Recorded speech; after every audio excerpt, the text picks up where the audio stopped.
আসসালামু আলাইকুম দর্শক, এটা আমাদের 70% জল করে একটি পুকুর।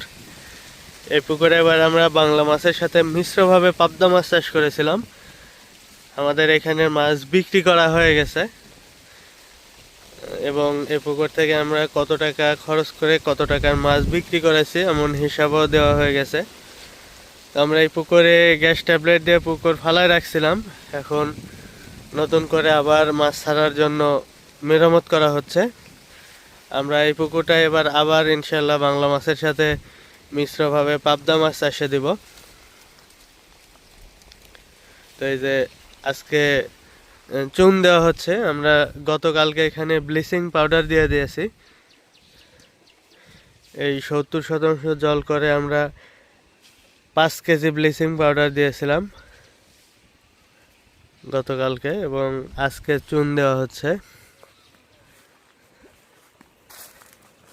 যখন আপনারা নতুনভাবে পুকুর প্রস্তুত করবেন, পুরাতন পুকুর নতুনভাবে যখন প্রস্তুত করবেন, যদি নতুন পুকুর হয়, নতুন খনন করা হয়, সেখানে ব্লিচিং পাউডার দেওয়ার কোনো প্রয়োজন নাই।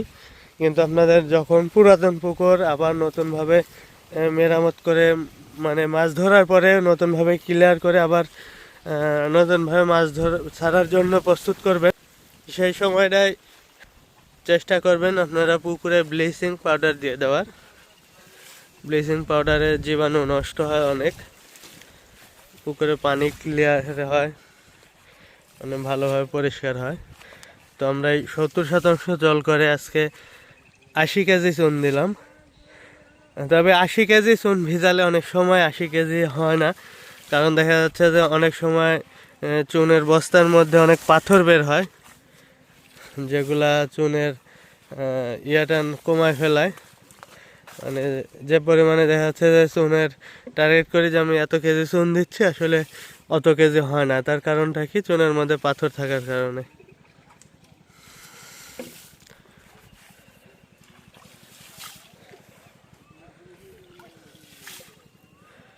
আমরা পানি কমায় মাছ ধরছিলাম, পরবর্তীতে আমরা আবার পানি বাড়াবো মাছ ছাড়ার পরে।